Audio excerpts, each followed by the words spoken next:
I'm Logan Crawford, and right now on Spotlight, I'm delighted to introduce you to a wonderful author. Her name is Maria Denison, and she has written a powerful book. It is called The Reflex Part 1 and 2, first book in the Reflex series. This intriguing series explores the complexities of secrets and lies within the fabric of relationships and family life. It's all centered around the character of Cara, whose life is laden with undisclosed truths, and the book delves into the repercussions when these hidden aspects are forced into the open. We're delighted to have this very talented author join us here today on Spotlight. We thank our team at Atticus Publishing for helping us put her in the spotlight today. And we ask viewers like you to support writers like her by subscribing to our channel and by purchasing her wonderful books. The links are below this interview. Maria, great to see you here today on Spotlight. Thank you. Thank you for having me. My pleasure. Tell us, what was the inspiration behind writing The Reflex Part 1 and 2? It was a story that was building for me for a very long time.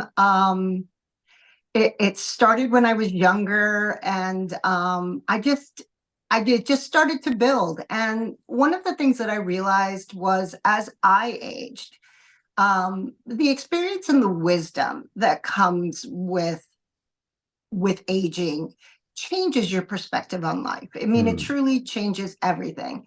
And when they say youth is wasted on the young, it's sort of true in a way. I mean, you really become you have so much more depth, I think, as you age. And so that was one of the things that I wanted to write about, was a middle-aged, protagonist. Somebody that was older and had well lived, had wisdom, but to take this protagonist and sort of still turn her world upside down. Yeah. Give us a little bit more of what the book is about. Give us an overview. So the story begins with your with a middle-aged suburban working mom and wife who pretty much leads a fairy tale life. I mean, she has a pretty nice life. She got this life through some secrets and lies and omissions. I mean, she crafted this life for herself.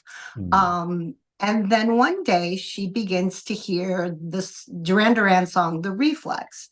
And then she hears it again, and then she hears it again. Then she sees it in an email, and then she finally gets a blocked phone call with the music playing, and she knows right from that point that she's being threatened from a life from her past.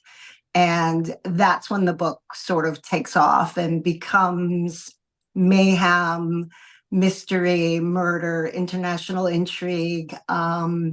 But there's also romance and humor, because she needs to rectify, she needs to reconcile these lies that she's been telling her family and her friends, and the people that she loves. And she never did it out of malice. I think she did it more really for protecting them, and also just to forget about her past, to just move on and say, that was a part of my life that I did, and this is a new part of my life. But as we know, the past always has a way of coming back and biting us. So Exactly. Especially when you least expect it. yes. The series touches on the concept of a reality glitch. Tell us a little bit about that and how it works in your story. So there is a slight paranormal element towards the end of the book. Really, if you read both books, it's in the middle. But it really has to do with the concept of collective consciousness. I mean, the idea that we are all universal in our consciousness, that we have the ability to affect one another. And this idea, which has really been out there for a while, and I know scientists now are still doing studies on it, the idea that we may all have sort of a hive mind, and that we emit energy, whether that be in prayer or whether that be, just meeting in a room with somebody. But the concept of it is talked about a lot. I've taken this concept and sort of built it into the storyline. So I hate to say paranormal, because it isn't really. It's more preternatural or just evolved, but there is that element to the story. Exactly. Well, I thought that was intriguing about the story because you take this personal drama, but then there are broader philosophical themes of time and space and reality. So I thought that was intriguing. Is that something you purposely did, or was that one of your goals to make the bring a new element to the story? I wanted it to be a bit more fantastical, but I wanted that fantasy based on science, Mm, so I did a lot of research, and I kind of put something together that I thought, this is something that really could happen. I mm, mean, this is something that isn't so far fetched. um I didn't world build. I made it happen in the world that we live mm. in. But I really wanted it to be something that, you could sit back and say, could this ever really happen? I Mhm. mean, are we evolving to this? Yeah. um with social media exploding and everything that's happened, especially over the last 10, 15 years, I mean, is an evolution of our minds possible? Mm, Yeah, I mean, it is. So, again, wanted to take something that was sort of based on what scientists are researching right now. There's tons of stuff that's going on, um, with your mind and different aspects of your mind and how it works. So yeah, I wanted to definitely include that. It's a definite interest of mine personally, and I just thought it would make for a great story. absolutely. Did you set out for this to be a series, or did you think it would be one book, and then as you started writing, like, no, no, no, there's too much to unpack here? A little of both. I Yeah. mean, I knew it wouldn't be just one book. Mm. But as I began to write it, it became definitely more than I expected. I mean, it ended up being 6 books. And but I really, I mean, as much as I would try to cut and look and say, okay, there are things that can be taken out. I mean, I did, but it was still 6 books to really wrap it up. And again, the book is a lot of left and right hand turns. I wrote it the way I like to read them. Mm. I don't want to be able to predict, I mean, you've one chapter in and you know what's going to happen. This isn't that kind of book. I Right. mean, just when you think you've got it all and you understand it, I like to flip it over on its head and make the reader start all over again. Because again, to me, it's sort of analogous about life. I Mm. mean, just when we think we have our feet on the ground, something happens. So Exactly. you adjust, pivot, adjust. Exactly. Just when you think you have your feet on the ground, somebody pulls the rug out from under us. That's kind of Exactly. the secret of life. And like you said, picking yourself up, dusting yourself off, and starting all over again is what it's all about. Have you envisioned the Reflex series as perhaps a TV series or a series of films? I could see it. Yeah. I Yeah. mean, I could see it yeah, I mean, it's 6 seasons right there. Right. Yes, I could definitely see it. It's funny because when you write something like this, your characters, they build in your mind and you begin to picture them. And Mm, people have always asked me, what do you picture them as? And it's like hard to explain because they sort of have their own look. They don't really particularly look like anyone, that's an actor or an actress, but yeah, I could totally see it being.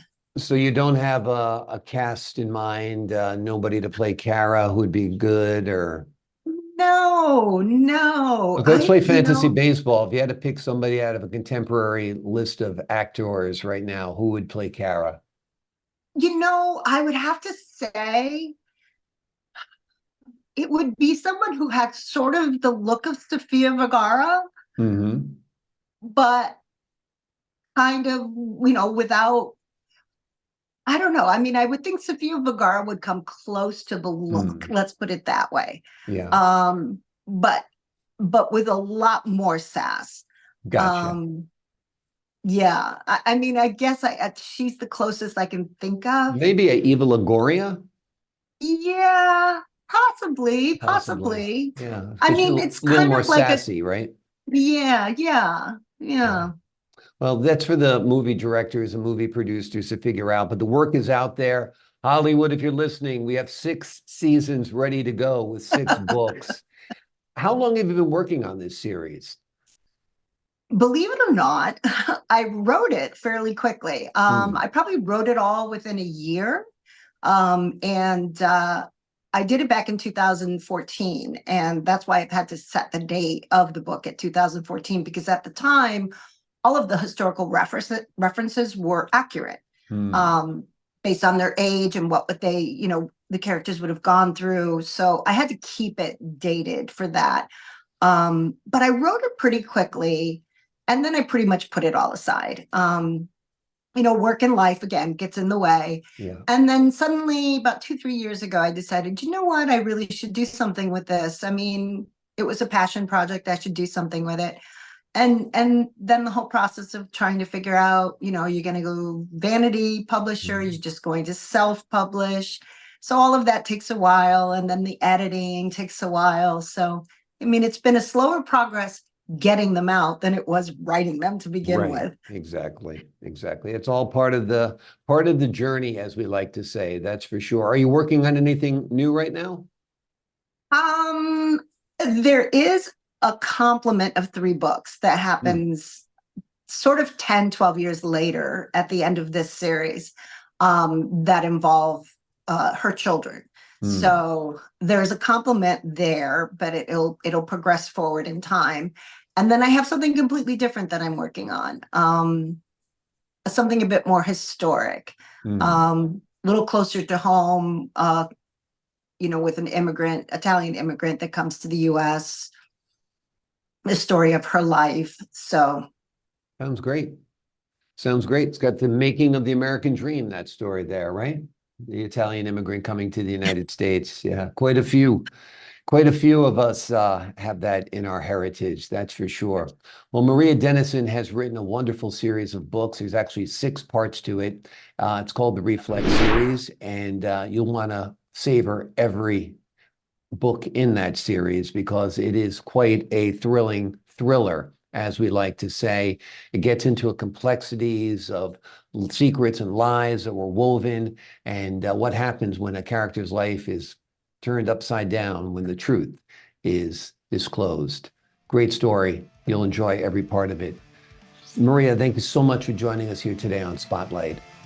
thank you so much for having me. It's been a pleasure. Pleasure's all mine. And to the folks at home, I'm Logan Crawford, thanking you for your time this time. Until next time on Spotlight.